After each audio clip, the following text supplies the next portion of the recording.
వైఎస్ఆర్సీపీ గెలుపుకు నాయకత్వం వహించినటువంటి జగన్మోహన్ రెడ్డి గారికి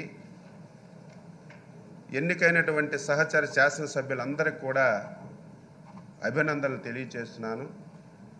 గెలుపు ఓటములు ప్రజాస్వామ్యంలో సర్వసాధారణమైనటువంటివి.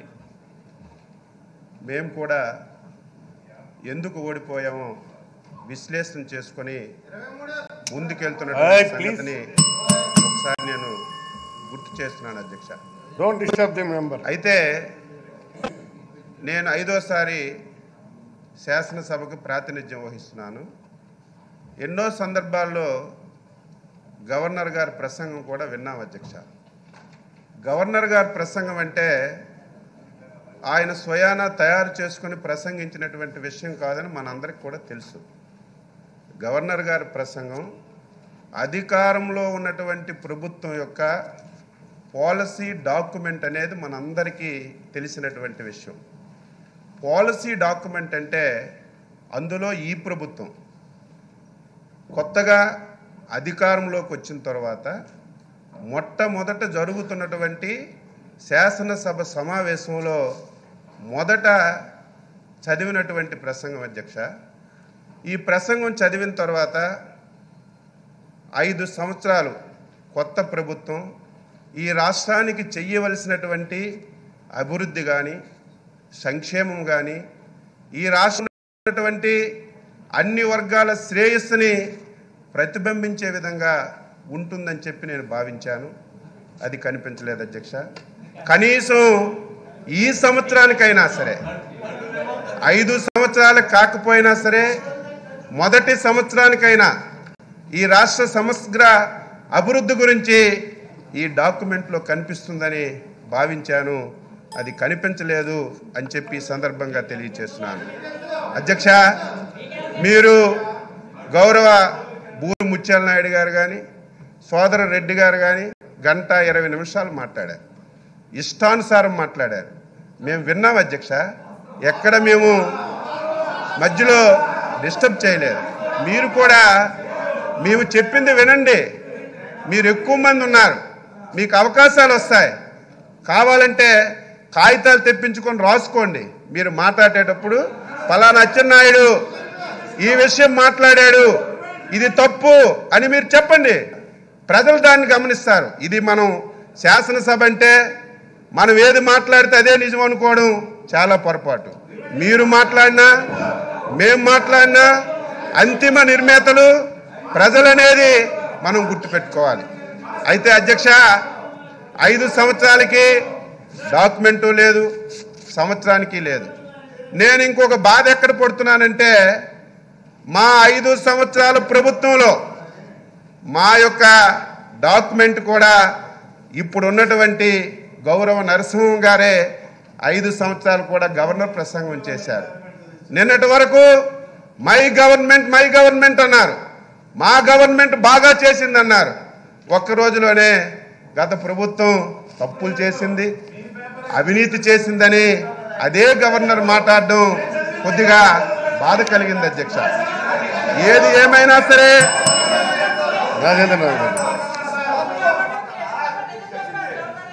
అధ్యక్ష, గవర్నర్ గారి ప్రసంగం అనేది ప్రతి ఒక్కరికి తెలిసిండేదే. అది ప్రభుత్వం యొక్క ప్రసంగము. గవర్నర్ గారు మాట్లాడతారు. 2014లో గవర్నర్ గారు మాట్లాడినారు. 2014-13 అప్పుడు కూడా ఉన్నారు. అదేవిధంగా అదే గవర్నర్ గారు 2019 కూడా మాట్లాడతారు. అది గవర్నర్ గారు సొంత ప్రసంగం కాదు. ప్రభుత్వం ఏ డాక్యుమెంట్ అయితే ఇస్తారో ఆ డాక్యుమెంట్ను గవర్నర్ గారు మనకు వినిపిస్తారు తప్ప కాదనేది మళ్ళీ సీనియర్స్ కదా అధ్యక్ష, వాళ్ళ ఐడియా ఉండాలి కదా. 18కి 19కి ఏది ఉందో 13కు 14 కూడా అదే ఉంటుంది అధ్యక్ష, మార్పేమి ఉండదు. అయినా సరే ఇది మీ మేనిఫెస్టో డాక్యుమెంట్ అని మీరు ఒప్పుకున్నందుకు నేను ఈ విషయం బయటికి రావాలని మాట్లాడాను అధ్యక్ష. ఇది మీ మేనిఫెస్టో అధ్యక్ష. ఏది ఏమైనా ప్లీజ్ నాయుడు గారు ప్లీజ్ ప్లీజ్ ప్లీజ్ ఇప్పుడు మన గవర్నర్ ప్రసంగంలో ఉన్నటువంటి కంటెంట్స్ మీద మీరు వెళ్ళండి. కానీ governor No, we have to respect the governor. Please. అది అన్నటువంటిది కాకుండా కంటెంట్స్ మీద మీరు మాట్లాడండి. ముందు 45 నిమిషాలు మాట్లాడారు. రికార్డు తీయండి. ఒక పాయింట్ గవర్నర్ ప్రసంగం మీద ఉంది అధ్యక్ష. ఇంకా మీ సభ్యులందరూ కూడా మీ మీద అధికారంలో ఉన్నట్టుగా, మీరు ప్రతిపక్షంలో ఉన్నట్టుగా ఇంకా భ్రమలో ఉండి మాట్లాడుతున్నారు. మీరు కొద్దిగా మారండి. మీరు అధికారంలోకి వచ్చారు.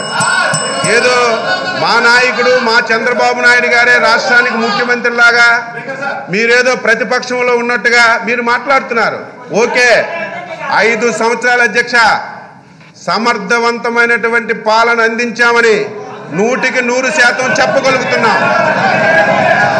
భారతదేశ స్వాతంత్రం వచ్చిన తర్వాత అధ్యక్ష, భారతదేశానికి స్వాతంత్రం వచ్చిన తర్వాత 65 సంవత్సరాలు ఎంత అభివృద్ధి సంక్షేమం జరిగిందో ఈ 5 సంవత్సరాలు అంత అభివృద్ధి సంక్షేమం చేశామని మేము విశ్వసిస్తున్నాం అధ్యక్ష. అనిల్ కుమార్ యాదవ్ గారు ప్లీజ్. లేదు ఒక్క నిమిషం సార్, మీరు మాట్లాడేదానికే సార్ ప్లీజ్ ప్లీజ్. అధ్యక్ష, మా మంత్రి అచ్చెన్న గారు మేము భ్రమలో ఉన్నాం అనుకోని ఫస్ట్ ఆఫ్ ఆల్ ఆయన ఇంకా కూడా వాళ్ళ అధికారంలో ఉన్నారు, భ్రమలో ఉన్నారు అధ్యక్ష.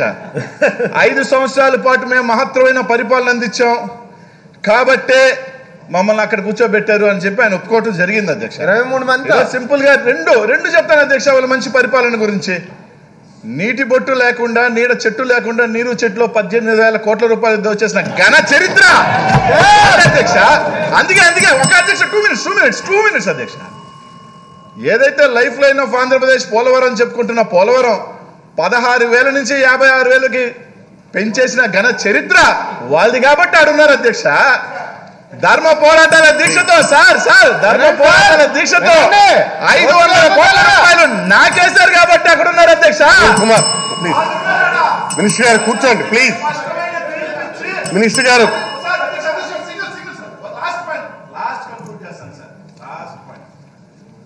భ్రమపడుతున్నారు సార్. అలీబాబా 40 దొంగల్లాగా అలీ బాబు 23 మందిని మా చోరాన్ని ఇక్కడ తీసుకున్నాడు కాబట్టి అలీ బాబు గారికి 23 మందిని ఇచ్చారు అధ్యక్ష భగవంతుడు. ఫైనల్ గా కూర్చోండి.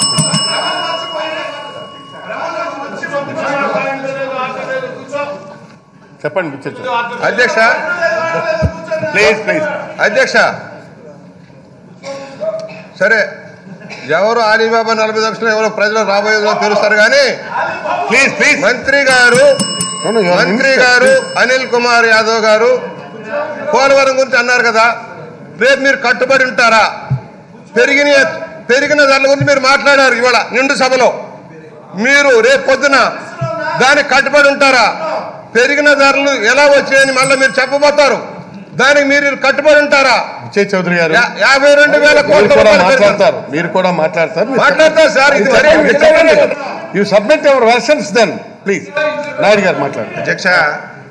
శ్రీకాంత్ రెడ్డి గారు ఒక్క నిమిషం. అంటే సార్, విజయ్ చౌదరి గారు మాట్లాడారు కాబట్టి విజయ్ చౌదరి గారు మాట్లాడారు కాబట్టి మాట్లాడుతున్నాను సార్. ప్లీజ్ ఒక్క అంశం అండి. అచ్చెన్నాయుడు గారు ఇక్కడ ఉన్నప్పుడు ఎలాగ ప్రొవోకేట్ చేసి మాట్లాడారు, అపోజిషన్ అయినటువంటి ఇవ్వాల్సినటువంటి గౌరవం కూడా ఇవ్వకుండా నువ్వు మొగాడివైతే అని మాట్లాడినట్టు వ్యక్తి ఈరోజు నీతులు మళ్లిస్తున్నారు అధ్యక్ష. ఒక్కటి గుర్తుపెట్టుకోవాలి అధ్యక్ష, అక్కడికి వెళ్ళాకన్నా మాట్లాడనుకున్నాం.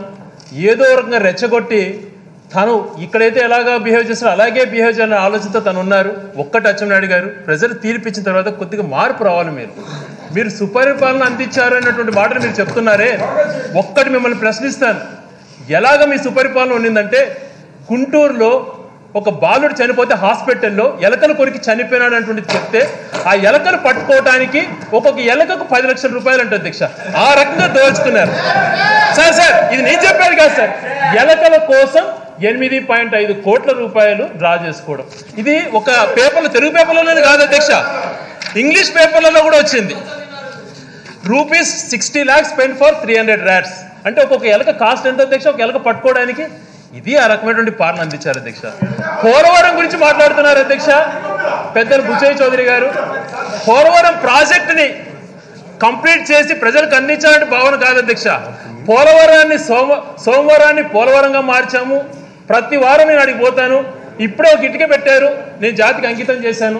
మూడో ఇటుక నెక్స్ట్ సోమవారం పెడతారు, ఆ ఇటుక పెడతాను, నేను జాతికి అంకితం చేస్తాను. రేపు గేటుది తీసుకొని వస్తారు స్క్రూ డ్రైవర్స్, తర్వాత జాతికి అంకితం చేస్తాను. ఇలా కాదు అధ్యక్ష చేయాల్సింది. 24 పర్మిషన్స్ రిక్వైర్ అయితే 23 పర్మిషన్స్ దివంగత నేత డాక్టర్ వైఎస్ రాజశేఖర గారు తీసుకొచ్చినటువంటి ఘనత రాజశేఖర గారు అధ్యక్ష. ఈరోజు పోలవరం ప్రాజెక్ట్ నడుస్తుందంటే కారకులు రాజశేఖర గారు అధ్యక్ష. ఎందుకు అధ్యక్ష ఇటువంటి మాటలు మాట్లాడుతుంటారు? ఒక్కటి కోరుతున్న అచ్చెన్నాయుడు గారు, మాకు ప్రజలు మ్యాండేట్ ఇచ్చారు, బాధ్యత పెరిగింది, చాలా బాధ్యతగా చేయాలన్నటువంటి ఆలోచనతోనే ప్రమాణ స్వీకారం రోజే మీరు చూసింటారు. మీలాగా ఆర్భాటాలకు పోకుండా ఎంత సింపుల్గా ప్రమాణ స్వీకారం చేశారటువంటిది ఒక్కసారి మీరు గమనించండి. ఇప్పటికైనా మీరు గుర్తుపెట్టుకోండి. ఏదో రెచ్చగొట్టే మాటలు కాకుండా ప్రజలకు ఉపయోగపడే విధంగా మాట్లాడమని చెప్పి అచ్చెన్నాయుడిని కోరుతున్నాను అధ్యక్ష. నాయుడు గారు please please please please Raja please. ఇప్పుడే మా చీఫ్ విప్ గారు అచ్చెన్నాయుడు గారు అక్కడ ఉన్నప్పుడు అలాగ రెచ్చగొట్టారు, ఇక్కడ రెచ్చగొట్టారు, గత సభలు ఇలా జరిగిందని చెప్పారు అధ్యక్ష. మొన్ననే తమరు ఎన్నిక రోజు సభానాయకుడు మాట్లాడారు. గత శాసనసభను కానీ గత యొక్క ప్రొసీడింగ్స్ కానీ సంబంధం లేదు, మా ప్రభుత్వం నిష్పక్షపాతంగా అన్ని విధాల ఈ సభ జరుపుతామని చెప్పి 3 రోజుల నుంచే అధ్యక్ష, మొదటి నుంచే మాటలకి చేతలకి 1% కూడా పొంతకలేదనడానికి ఉదాహరణలు అధ్యక్ష. మాటలు అందరం మాట్లాడతాం. ఈరోజు మీరు పోలవరం అంటున్నారు. మీ కొత్త ప్రభుత్వంలోకి మీరు వచ్చారు, అనుభవం తక్కువ, చాలామందికి కన్ఫ్యూజ్లో ఉన్నారు. ఈరోజు మీ ముఖ్యమంత్రి గారే వినండి, నేను విమర్శ చేయదలుచుకోలేదు. ఒక్క విమర్శ నాది ఉన్నా, ఒక్క అన్పార్లమెంటరీ ఉన్నా మీరు ఏదైనా మాట్లాడండి, దానికి నేను చెప్తాను. ఒక అన్పార్లమెంటరీ ఉన్నా, నేను ఒక విమర్శ చేసినా మీరు ఎవరైనా లేచి మాట్లాడండి, నాకేం అభ్యంతరం లేదు. నేను నా ప్రసంగం చేస్తుంటే 1+151 అయిపోయారు అధ్యక్ష. నేను ఒక్కరిని మాట్లాడుతుంటే 150 ఎక్కువ మంది. కాబట్టి పోలవరం గురించి మాట్లాడుతున్నారు అధ్యక్ష. నేను ఒకటే చెప్తున్నాను, పోలవరం గురించి మొన్న ప్రధానమంత్రి గారికి వెళ్ళి కలిశారు గౌరవ ముఖ్యమంత్రి గారు. బయటకు వచ్చారు, పోలవరం మాకు సంబంధం లేదు, కేంద్రానికి ఒప్పజెప్పేశాం, వాళ్ళే కట్టుకుంటారని చెప్పి సాక్షాత్తు ముఖ్యమంత్రి గారే ఢిల్లీలో ప్రసంగం చేశారు అధ్యక్ష. మళ్ళీ విజయవాడ వచ్చేసరికి ఆ మాట మారింది అధ్యక్ష. పోలవరాన్ని మేమే కడతామని చెప్పి అన్నారు. అంతకుముందు ఏం చెప్పారు? పోలవరం టెండర్లో బాగా తేడా ఉంది, తెలుగుదేశం పార్టీ నాయకులు అవినీతి చేశారు, దీన్ని రివర్స్ టెండరింగ్లోకి వెళ్తాం, కాంట్రాక్టులు మారుస్తామన్నారు. మళ్ళీ 5 రోజులు అయిన తర్వాత అదే కాంట్రాక్టులకి డబ్బులు రిలీజ్ చేసి పనులు ప్రారంభిస్తున్నారు. నేను ఒక్కటి తెలియజేస్తున్నాను అధ్యక్ష, ఓకే మా నాయకత్వంలో పోలవరం ఎక్కువ టెండర్లు వేసాం, అవినీతి జరిగింది, మీరు వచ్చారు, తగ్గించండి, ఒక 20-30% రేట్లన్నీ తగ్గించండి, రాష్ట్ర ప్రభుత్వానికి ఆదాయం తెండి. ఇదే శాసనసభలో మీ సమక్షంలో ముఖ్యమంత్రి గారికి మీ అందరికీ మేము ప్రతిపక్షం తరపున వచ్చి సన్మానం చేస్తాం. మాటలు మాట్లాడడం కాదు అధ్యక్ష, నేను ఇప్పుడు విమర్శించదలుచుకోలేదు. మొట్టమొదట అధికారంలోకి వచ్చి 17 రోజులైంది, అన్ని అబ్జర్వ్ చేస్తున్నాం. మేము ఒకటే మీకు సలహా ఇస్తున్నాం, 5 సంవత్సరాలు మీరు అనొచ్చు దేశంలో ఎక్కడా లేని అభివృద్ధి సంక్షేమం జరిగింది, ఎందుకు ఓడిపోయారు? 23 మందే వచ్చారంటే అభివృద్ధి సంక్షేమం వల్ల ఎప్పుడు గెలం అధ్యక్ష. దానికి అనేక రకమైనటువంటి ఫ్యాక్టర్స్ ఉంటాయి, అనేక రకమైనటువంటి కారణాలు ఉంటాయి. ఓడిపోనంత మాత్రాన మేము అభివృద్ధి చేయలేదనో సంక్షేమం చేయలేదని అంటే సభాపతిగా మీకు నేను అడుగుతున్నాను అధ్యక్ష, మీరే శాసనసభలో వాళ్ళు ఉన్నారు, మేమున్నాం, జనసేన పార్టీ ఉంది, ఒక కమిటీ వేయండి, ప్రతి జిల్లాకి వెళ్ళి లాటరీ తీయండి. 5 సంవత్సరాల్లో 2014 జూన్ 8వ తారీఖుకి మీరు లాటరీ తీసినటువంటి ఎంపిక చేసినటువంటి గ్రామంలో 2014 జూన్ 8వ తారీఖుకి ఆ గ్రామం ఎలాగుండేది, మొన్న మేము పోయేసరికి ఏ రకంగా ఉందో మనం నిర్ణయించొద్దు, ఆ గ్రామ ప్రజలకు నిర్ణయించి 5 సంవత్సరాల్లో మేమేం చేశాము, మేమేమేం చేయలేదంటే దానికి మేము కట్టుబడి ఉంటాం అధ్యక్ష. ఏదో 23 స్థానాలు వచ్చాం కాబట్టి మీరేమీ చేయలేదు, అవినీతి చేశారని మాట్లాడడం భావ్యం కాదని చెప్పి నేను తెలియజేస్తున్నాను అధ్యక్ష. ప్లీజ్ ఆంధ్రప్రదేశ్ రాష్ట్రం ఇప్పుడే గౌరవ సభ్యులు మాట్లాడారు, మొత్తం ఖాళీ గల్లా పెట్టించారని, మొత్తం పైసా లేకుండా చేశారని. ఒకసారి 5 సంవత్సరాలు వెనక్కి వెళ్ళండి. 2014వ సంవత్సరంలో రాష్ట్రం విడిపోయేటప్పుడు మీకు తెలుసు, మాకు తెలుసు, రికార్డులు మీ దగ్గర ఉంటాయి, మేమేదో తప్పు మాట్లాడటం కాదు. 2014 ఆంధ్రప్రదేశ్ రాష్ట్రం ఏర్పడేసరికి 16,000 కోట్ల లోటు బడ్జెట్ అధ్యక్ష. కూర్చోడానికి కుర్చీ లేదు. ఈ రోజు మీరు విమర్శిస్తున్నారే, గవర్నర్ ప్రసంగంలో ఒక సభ్యుడిగా నేను ఎంత బాధపడుతున్నానంటే అధ్యక్ష, మన ఆంధ్రప్రదేశ్ రాష్ట్రానికి జీవనాడి అధ్యక్ష పోలవరం. అధ్యక్ష మీరు ఆప్ చేస్తే నేనేం మినిస్టర్ లీజిస్లేటివ్. అధ్యక్ష, గౌరవ సభ్యులు అచ్చెన్నాయుడు గారు మరీ ఒక్కసారి 16,000 కోట్ల లోటు బడ్జెట్ అనే కథకు పోతున్నారు అధ్యక్ష. 5 సంవత్సరాల అవకాశం ఉంది. 5 సంవత్సరాల అవకాశం ఉంది. ఈ 16,000 కోట్ల లోటు బడ్జెట్ అనేది తేల్చిండొచ్చు కదా అధ్యక్ష. ఎవరన్నా అడ్డం వచ్చినారా? దాంట్లో 4 సంవత్సరాలు బీజేపీతో పాటు పొత్తులో ఉన్నారు ప్రభుత్వం. అక్కడ నుంచి 2 మంత్రులు ఇక్కడ ఉన్నారు, ఇక్కడ నుంచి 2 మంత్రులు అక్కడ ఉన్నారు.